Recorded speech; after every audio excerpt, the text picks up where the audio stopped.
નમસ્તે, કેમ છો? હાય. જોવો છો ને આ કુદરત. જનરલી સાતમ આઠમનો તહેવાર હોય એટલે બધા જ બહારની ટૂર પ્લાન કરે વિથ ફેમિલી. ઘણા લોકો ગોવા જાય છે, કાશ્મીર પણ જાય છે, આ ઉપરાંત વિદેશ પણ જતા હોય છે. પણ અમે અહીંયા રાજકોટથી માત્ર 100 કિલોમીટર દૂર ગિરનારના ખોળે આવ્યા છીએ. આ એક સરસ મજાનું રળિયામણું ફાર્મ છે જે રાજુ એન્જિનિયરિંગના રાજેશભાઈ, આ બધા જાણતા જ હશો, રાજકોટના છો એટલે કે રાજુ એન્જિનિયરિંગ કેવડું મોટું નામ છે. એમણે એક ગિરનારના ખોળે બહુ જ સરસ હિલની વચ્ચે, આટલી બધી હિલ્સ છે એની વચ્ચે સરસ મજાનું ફાર્મ ડેવલપ કર્યું છે. અને અમે લોકો એક રાત અહીંયા રોકાણા. એટલો બધો આનંદ થયો.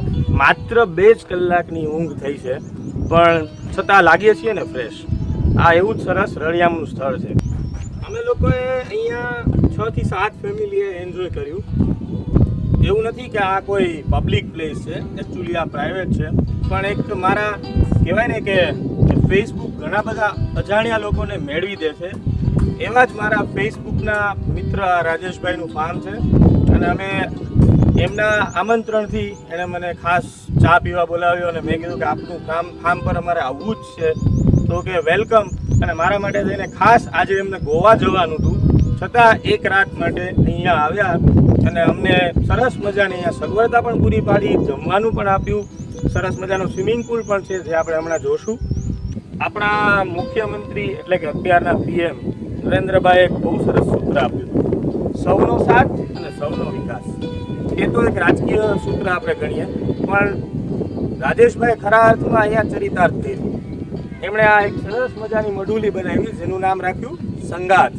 સંગાથ એટલે સૌ સાથે મળીને બેસીએ, વાતો કરીએ, ગીતો ગાઈએ, આનંદ માણીએ. આ બધી જ મજા અમે ગઈકાલે રાતથી અત્યાર સુધી 24 કલાકથી કરી રહ્યા છીએ અને ઇટ્સ રિયલી અમેઝિંગ પ્લેસ. એકવાર મુલાકાત જો રાજેશભાઈ હા પાડે તો આપણે મુલાકાત લેવી જ જોઈએ એવી જગ્યા છે.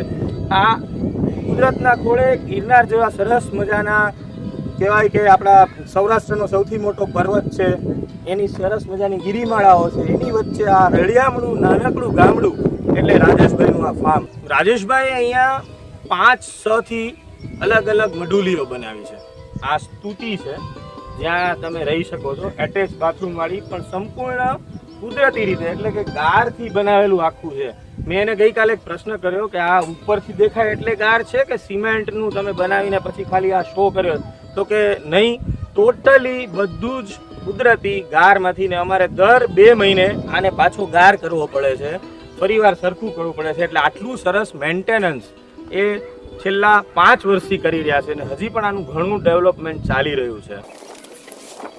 આ બીજું શ્રુતિ છે, બરાબર? એટલે આપણે 5-6 ની વાત થઈ ને, તો પેલું સ્તુતિ, આ શ્રુતિ, ત્રીજું અને આ છે સ્મૃતિ.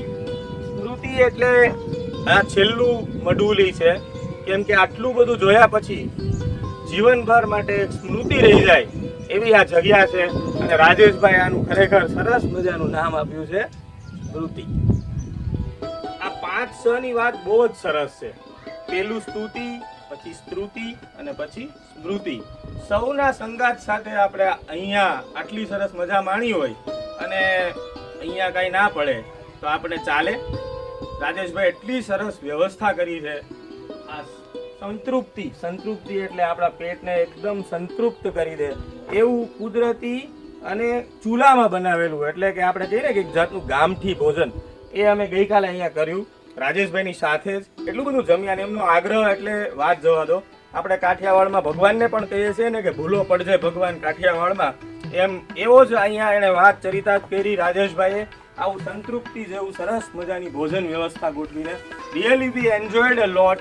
અને ખરેખર બીજી વાર પણ આવીશું આપના જ આ સ્થળ પર 5-6 ની મજા માણવા માટે. અને આની ઉપર તમે એકવાર આરામ કરવાનું શરૂ કરો ને સૂઈ જાઓ એટલે ભાઈ સીધી પડે સવાર. 2 કલાકની ઊંઘ પણ તમને અહીંયા 22 કલાક જેવી લાગે. એટલું સરસ વાતાવરણ અને એટલી સરસ શાંતિ છે. ટાચણી પડે ને, ટાચણી તો બી અવાજ આવે, પણ અમે બધાએ અહીંયા એટલો બધો કલબલાટ કરી દીધો કે વાત જવા દો. પણ છતાં પણ આ કલબલાટ વચ્ચે આ નીરવ શાંતિનો આનંદ તો અમે ખૂબ માણ્યો. એટલી મજા આવી છે કે એમ લાગે છે કે અમારે 1 મહિના સુધી તો ઓક્સિજન લેવો જ નહીં પડે, એટલો ઓક્સિજન અમે અહીંયા લઈ લીધો. આ જોયું તમે? એ જાણીતા ઝાડવાઓ લાગે છે. અરે ભાઈ, આ આપણી સરસ મજાની કેરીનો રાજા, કેસર કેરીના આંબાના ઝાડવાઓ છે. અહીંયા 1 નહીં 2 નહીં, પૂરા 4000 આંબા છે. અને રાજેશભાઈ આમાંથી એક પણ આંબાની કેરી વેચતા નથી. અહીંયા આવતા તમામ મિત્રો, જાણીતાઓ, આઈ થિંક એમની ફેક્ટરીના જેટલા કામ કરનાર એમ્પ્લોય હશે, બધાને આ કેરી દર વર્ષે આમ જ આપી દેશે. અને મેન્ટેનન્સ તો પોતે જાતે જ કરી રહ્યા છે.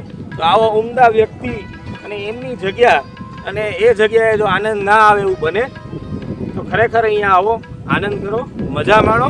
અને ઉનાળામાં જરૂર આવજો, કેમ કે આ કેરી ખાવાની મજા ચોક્કસ મળશે તમને. સૌના સંગાત સાથે આપણે સ્તુતિ, શ્રુતિ અને સ્મૃતિ, અને એના પછી કરી સંતૃપ્તિ. આ બધું કર્યા પછી, સરસ મજાનું ભોજન લીધા પછી, પેટ આપણું પૂરેપૂરું ભર્યા પછી આ પચાવવું પણ જરૂરી જ છે. અને પચાવવા માટે અહીંયા આ સાધન છે. આને શું કહેવાય? Swimming pool. એટલો સરસ સ્વિમિંગ પુલ છે. એમાં પણ કુદરતના મિનરલ વોટર્સ, જે આટલું બધો સરસ પર્વત છે એમાંથી જે મિનરલ વોટર નીકળે ને એ પાણી ભર્યું છે. એટલે એ નાયા પછી તમે 100% ફ્રેશ થઈ જાઓ. અને તમને એમ થાય કે હજી તો આપણે સવારે ઉઠ્યા જ છીએ.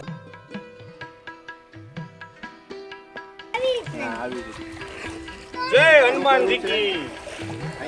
આટલું બધું આનંદ કર્યો, આટલું બધું જમ્યા, નાયા, તો પછી આટલો બધો આનંદ જે મળ્યો હોય એ ખરેખર ભગવાનની કૃપા હોય આપણા બધા પર, ત્યારે જ મેળવી શકીએ. તો આપણી છેલ્લી ફરજ એ આવે છે કે આપણે ભગવાનને આશીર્વાદ બી લેવા જોઈએ. તો થેન્ક યુ હનુમાન દાદા, થેન્ક યુ ગણપતિ દાદા, થેન્ક યુ શંકર ભગવાન, અને thank you Rajeshbhai. Thank you so much. બધી મજા માણી, સ્વિમિંગ પુલમાં નાહી પણ લીધું.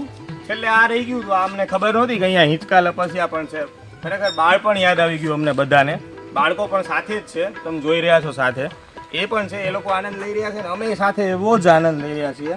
ખરેખર બધી જ પ્રકારની વ્યવસ્થા સાથે એક જાતના પાર્કમાં આવ્યા હોય ને એવું અમને ફીલ થાય છે.